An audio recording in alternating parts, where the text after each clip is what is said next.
महापुरुषों बड़े प्यार से कहिए धन निरंकार जी। महापुरुषों, एक बार एक शेर का बच्चा अपने साथियों से बिछुड़कर नगर की ओर चल पड़ा।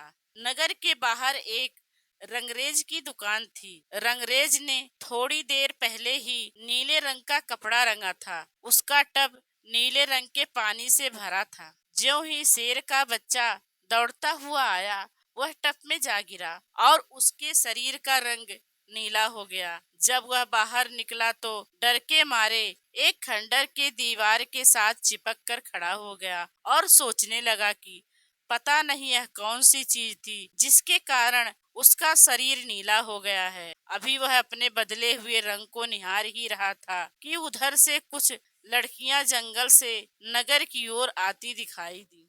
शेर का बच्चा डर से सिकुड़ा जा रहा था। इतने में लड़कियां उसके पास से गुजरी। उनमें से एक कह रही थी, जल्दी जल्दी चलो, संध्या पड़ गई है, माँ गुस्सा करेंगी। लड़कियां तो यह कहती आगे बढ़ गई, परंतु शेर का बच्चा सोचने लगा कि मेरे ऊपर भी संध्या ही पड़ी है, तभी मेरा रंग बदल गया है। उसके मन में संध्या का भय बढ़ता गया।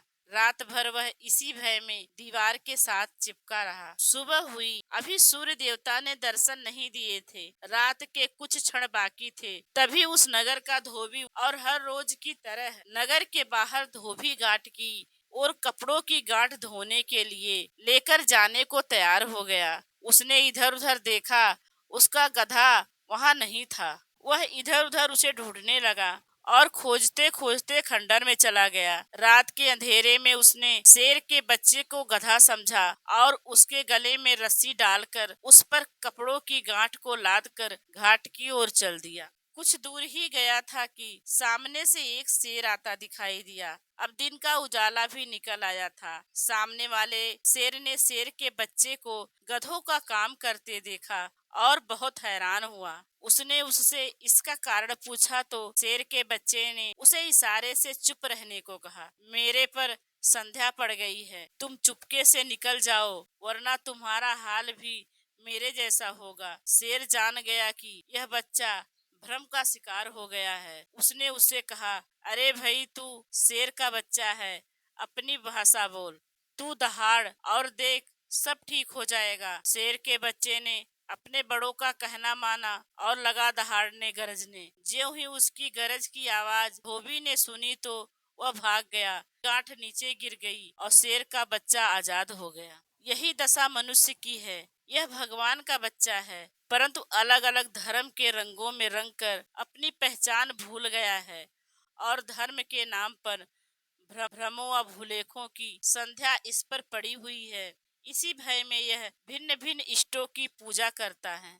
कभी पाठ, कभी व्रत, कभी दान पुण्य, कभी तीर्थ यात्रा करता है। इसको अपने असली स्वरूप की पहचान नहीं, इसे पता नहीं यह परमात्मा की ही अंश है, परमात्मा की ही संतान है। इस अज्ञानता के कारण यह कर्म कांड में ही जीवन गुजार देता है। यह भ्रम में पड़कर अपने आप को माया की संतान समझ बैठता है, जिस कारण यह दुखी व परेशान रहता है। जब सतगुरु संसार में आता है तो इसे समझाता है कि यह प्रकृति, यह धन दौलत सब तेरी सेवा के लिए है। तू अपनी असली आत्मक पहचान कर, फिर तू जिनकी गुलामी कर रहा है वे तेरी पूजा करेंगे, तू उनका मालिक बन जाएगा। सत्य तो यह है कि जब पूर्ण सतगुरु धरती पर अवतार धारण करता है तो फिर मानव को इंसानियत की भाषा बोलने का उपदेश देता है। जब यह मनुर्भव अर्थात मनुष्य बन जाता है तो पाखंड से बच निकलता है और भगवान स्वरूप बन जाता है।